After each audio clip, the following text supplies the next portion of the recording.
Next topic நம்ம F&Aல payment of cash to டெட்டார் பில் பார்க்க போகிறோம்.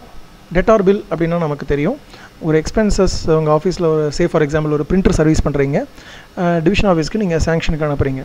ஸோ டிவிஷன் ஆஃபீஸில் அதை சேங்ஷன் பண்ணிவிட்டு தே will create a debtor bill. Debtor bill creation அப்படிங்கிறது என்ன ப்ராசஸ் அப்படின்னா, அந்த எக்ஸ்பென்சஸை டிவிஷன் ஆஃபீஸில் அவங்களே சார்ஜ் பண்ணிடுவாங்க. சார்ஜ் பண்ணிவிட்டு டிவிஷன் அதை அந்த ஜிஎல்ல சார்ஜ் பண்ணிடுவாங்க. அந்த எக்ஸ்பென்சஸ் ஜிஎல்ல சார்ஜ் பண்ணிவிட்டு ஜஸ்ட் ஒரு லயபிலிட்டி மட்டும் அந்த வெண்டாருக்கு எகெயின்ஸ்டாக க்ரியேட் பண்ணி தருவாங்க. யார் அந்த சர்வீஸ் ப்ரொவைடரோ அவங்களுக்கு எகெயின்ஸ்டாக ஒரு லயபிலிட்டி மட்டும் க்ரியேட் பண்ணி தருவாங்க. நீங்கள் அந்த டெட்டார் பில் உங்கள் ஆஃபீஸ்க்கு வந்த பிறகு எந்த காரணம் கொண்டும் F-02ல் வவுச்சர் போஸ்டிங் போடக்கூடாது. டெட்டார் பில் எல்லாமே வந்து F-04ல் தான் கேஷ் பேமெண்ட் பண்ணணும். ஏன்னா expenses GL already charged by division office. நீங்கள் அந்த டாக்குமெண்ட்டை சூஸ் பண்ணி you are going to make a payment. அதாவது உங்கள் பார்ட் வந்து வெறும் கேஷ் பேமெண்ட் மட்டும்தான். அந்த expenses already will be charged by division office. உதாரணத்துக்கு இதுக்கு பின்னாடி அக்கௌண்டிங் என்ன இருக்குது அப்படிங்கிறத தெளிவாக பாருங்கள். அக்கௌண்டிங் என்ன இருக்குதுன்னு கேட்டிங்கன்னா, when a debtor bill is created by division office, division ஆஃபீஸில் டெட்டார் பில் க்ரியேட் பண்ணும்போது அவங்க FB60 அல்லது ZFI ZFI அதில் போய்ட்டு வெண்டார் பேமெண்ட் அப்படிங்கிற ஆப்ஷனில் அவங்க ஒரு டெட்டார் பில் க்ரியேட் பண்ணுவாங்க. அது நமக்கு தேவையில்லை, நம்ம சப் ஆஃபீஸ் பார்ட்டில் அந்த பார்ட் தேவையில்லை. பட் அவங்க க்ரியேட் பண்ணும்போது என்ன டாக்குமெண்ட் க்ரியேட் ஆகும்னு கேட்டிங்கன்னா, 40 எக்ஸ்பென்சஸ் ஜிஎல்.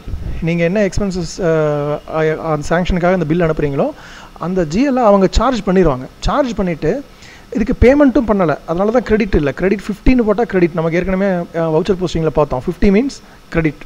ஸோ இங்கே கிரெடிட் பண்ண போகிறதில்ல. இவங்க 31 வெண்டார் அக்கௌண்ட் அப்படின்னு கிரியேட் வெண்டார் அந்த சர்வீஸ் ப்ரொவைடர் யாரோ அவங்களுக்கு எகெயின்ஸ்டாக they will create a liability. அதாவது expenses is charge by creating liability against the vendor. So இது வந்து டிவிஷன் ஆஃபீஸில் பண்ணிடுவாங்க. இப்போ என்ன அர்த்தம், டிவிஷன் ஆஃபீஸில் லயபிலிட்டி சார்ஜ் டாக்குமெண்ட் கிரியேட் பண்ணிட்டாங்க, பட் பேமெண்ட் ஒன்றும் பண்ணலை. அந்த document is still in open condition அப்படின்னு அர்த்தம். இப்போ இந்த டாக்குமெண்ட் உங்ககிட்ட வரும்.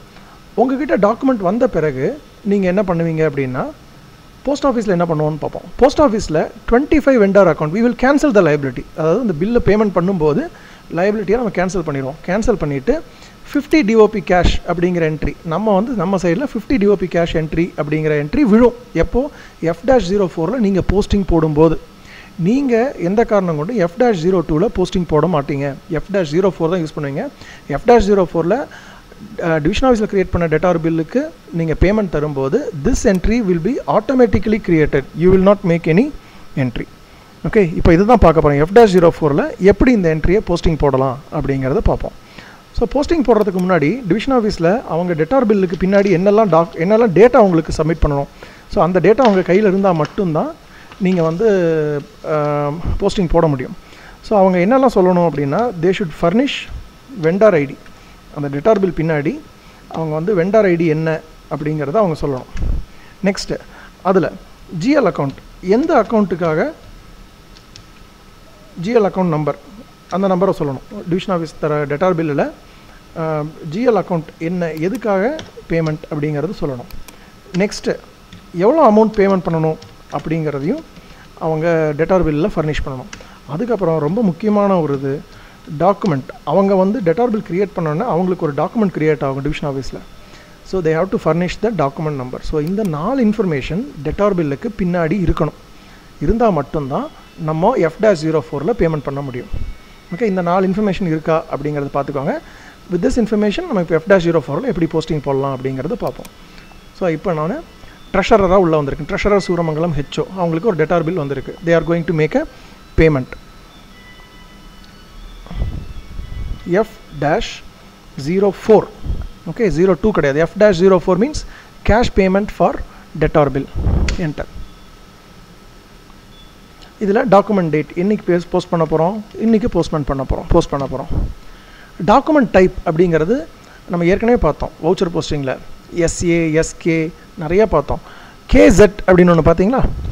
KZ means vendor payment. இங்கே கண்டிப்பாக document type should be KZ. KZ means it's a vendor payment அப்படின்னு அர்த்தம். அப்புறம் இங்கே ரெஃபரன்ஸ் டாக்குமெண்ட் ஹெட்டர் வந்து உங்களோட ரெஃபரன்ஸ் நம்பர் தான். நீங்கள் SSPOs letter number T1/23 T1/2 dated 28/6/2020. So இந்த ரெண்டு ஃபீல்டு வந்து உங்களுக்கான ஃபீல்டு. நீங்கள் இதில் என்ன வேணாலும் அடிச்சுக்கலாம், ரெஃபரன்ஸுக்கு ஃபியூச்சர் ரெஃபரன்ஸ்க்கு என்ன வேணாலும் அடிச்சுக்கலாம். ஓகே, இது அடிச்சாச்சா? அதுக்கப்புறம் you should choose outgoing payment. Vendor payment அப்படிங்கிறது உங்கள் ஆஃபீஸ்லேருந்து வெளியில் போகக்கூடிய payment, outgoing payment. Incoming பேமெண்ட்டுங்கிறது அவங்ககிட்டருந்து ஏதாவது வாங்கும்போது இப்போ நம்ம கொடுக்க போகிறோம், அதனால் you select outgoing payment. அப்புறம் போஸ்டிங் கீயில் 40 என்ட்ரி அவங்க ஏற்கனவே போட்டாங்க. நீங்கள் போட போகிற என்ட்ரி வெறும் 50 மட்டும். உங்கள் ஆஃபீஸில் டிஓபி கேஷ் எடுத்து நீங்கள் பேமெண்ட் பண்ண போகிறீங்க, அதனால் போஸ்டிங் கீழே 50 கிரெடிட் மட்டும் போடுங்க. எதை தர போகிறீங்க? You are going to make cash payment. கேஷோட ஜிஎல் என்ன? 4867100010. டிஓபி கேஷோட ஜிஎல் 4867100010. ஓகே, இந்த ஸ்க்ரீனை மறுபடியும் பாருங்கள். என்னென்ன பண்ணேன்? டேட் அடித்தேன், இங்கே கேசெட் அப்படின்னு வெண்டார் பேமெண்ட்டுக்கு சூஸ் பண்ணேன். இந்த இடத்துல ரெஃபரன்ஸ் ஃபீல்டில் வந்து நான் அதில் டெட்டார் பில்லில் ரெஃபரன்ஸ் நம்பர் இருக்கும், அந்த ரெஃபரன்ஸ் நம்பர் இங்கே டைப் பண்ணிக்கிட்டேன். அவுட் கோயிங் பேமெண்ட்னு சூஸ் பண்ணிட்டேன். கேஷ் பேமெண்ட் தர்றதால 50 கிரெடிட் கேஷ் வெளியில் போகுது உங்கள் ஆஃபீஸோடது. ஸோ 50 இந்த இடத்துல டிஓபி கேஷோட ஜிஎல் போட்டுட்டு ப்ளஸ் என்ட்ரி கீ கொடுத்தோன்னா அமௌண்ட் எவ்வளோ அமௌண்ட் தர போகிறீங்க? I am going to make 4000 rupees payment. அந்த டெட்டார் பில்லில் அமௌண்ட் இருக்கும் 4000 rupees. ப்ராஃபிட் சென்டர் உங்கள் ஆஃபீஸோட profit centre 2922710000 plus centre. Okay, அவ்வளோதான். நீங்கள் ஒரே ஒரு சைடு 50ங்கிற ஒரே ஒரு என்ட்ரி மட்டும், கிரெடிட் என்ட்ரி மட்டும்தான் போட போகிறீங்க. டெபிட் என்ட்ரி அவங்க ஏற்கனவே போட்டுட்டாங்க, நீங்கள் எதுவும் சூஸ் பண்ண போகிறதில்ல. இதுக்கப்புறம் என்ன பண்ண போகிறீங்கன்னா ப்ராசஸ் ஓப்பன் ஐட்டம்ஸ் அப்படின்னா என்ன அர்த்தம்? ஏற்கனவே அந்த டாக்குமெண்ட் வந்து ஓப்பன் கண்டிஷனில் இருக்குது, இன்னும் கம்ப்ளீட் ஆகாமல் வெறும் டெபிட் என்ட்ரி மட்டும் போட்டு ஒரு லைபிலிட்டி கிரியேட் ஆகி ஓப்பன் கண்டிஷனில் இருக்குது. You are going to choose the document. அந்த டாக்குமெண்ட்டை தேடி எடுக்க போகிறீங்க. 4000 rupees கேஷ் பேமெண்ட் பண்ண போகிறேன். எகெயின்ஸ்ட் விச் டாக்குமெண்ட் அப்படிங்கிறத இந்த ப்ராசஸ் ஓப்பன் ஐட்டமில் சொல்ல போகிறீங்க. Select process open items. Process open ஐட்டமில் இந்த இடத்துல எதை வச்சு செலக்ட் பண்ண போகிறீங்க? டாக்குமெண்ட் நம்பர் வச்சு சர்ச் பண்ண போகிறேன், அதனால் டாக்குமெண்ட் நம்பர்னு சூஸ் பண்ணுங்கள். அப்புறம் இந்த இடத்துல எஸ்ஸுங்கிறத change it as change it as K means vendor. Okay, document number vendor. இப்போது இந்த இடத்துல வெண்டார் ஐடி கொடுங்க. வெண்டார் ஐடி அந்த பில்லில் அவங்க சொல்லியிருப்பாங்க,